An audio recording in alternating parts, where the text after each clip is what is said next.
Hello everyone, and today we are talking about Stray. This is a cat game. It's published by Annapurna and it's developed by Blue 12 Studio. Now, like I introduced this as a cat game because that's kind of the big thing it had going for it. We have never really seen an adventure quite like this. When they announced it was pretty exciting and it just looked cool, and Anikyo, you the player are a cat navigating around a sort of disappointing cyberpunk robot future. It just seems like a recipe for success right well.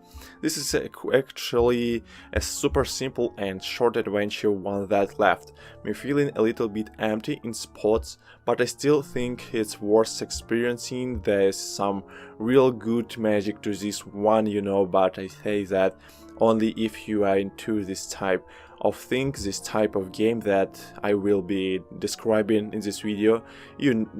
Stray may not necessarily change the world or anything, but it might be the game that some of us needed. Now it's available on PC through Steam and on PC4, and I have been playing a review copy on PS5. And just so you know, this footage is spoiler free. There are two main areas, and the second one I'm not really gonna show much because it's worth experiencing if you play it. Now, story wise, just to set up the beginning, really you play as this stray cat who gets separated from their little pack of cat friends and finds themselves in this strange and mysterious futuristic underground city, devoid of any actual living people. Like there's something a fool with the city, but on the bright side, it is inhabited by friendly cool robots. Now early on you meet up with a little friendly robot drone that nests into your little jacket that you have, and that robot helps you interface and connect with the world. Now what Stray really is essentially like a fairly linear exploration, puzzle solving adventure with an social change up in the action and gameplay elements. Now you explore openish city environments looking for clues and specific little pieces to contain puzzles, but you are a cat, so there's a bit more to it than that. Your cat can walk, sprint, jump, and sensitive points pretty good heights. Actually pick up stuff with its mouth, stretch its stuff, and even meow. And a comment like this actually meow button, it's called like meows, will often perk up NPCs or get their attention, and sometimes as a cat you just need to be annoying and knock stuff over with your paw or break something to accomplish your goals, and the game does do a really good job at the whole cat thing, from the charm and cutscenes of it and the ability to do contain cat things, but where it really shines is when it makes you feel like a small nimble creature in a much larger world. The town areas and the environments are not usually necessarily massive, but the way the game uses the camera to emphasize size is great. Like when you are walking street level, the majority of the camera is more focused on what is above.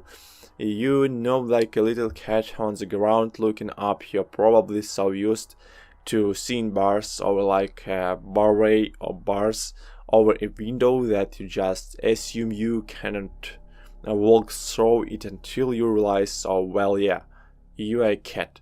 You don't even have to squeeze through it, you can walk right through underneath fences, and all the time the camera will shrink down and follow you as your little cat squeezes through certain places, and the camera really only frees up.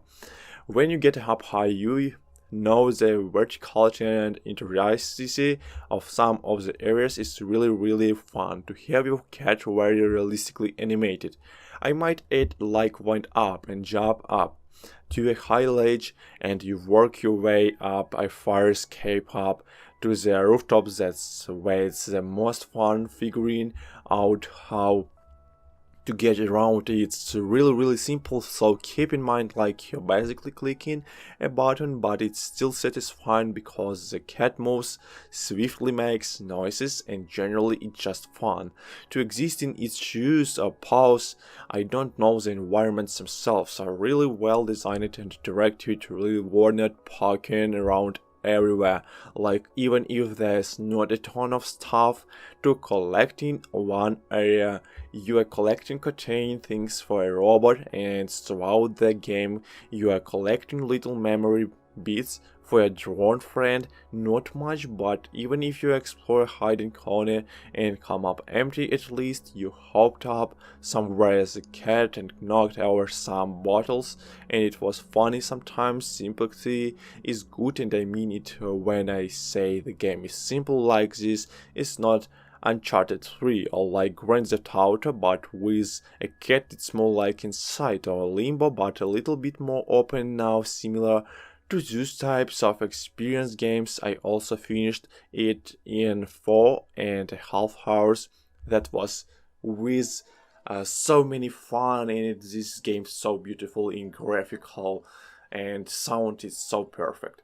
So I think you play this game later, or maybe right now. Thanks for watching, subscribe to my channel and press like button on this video.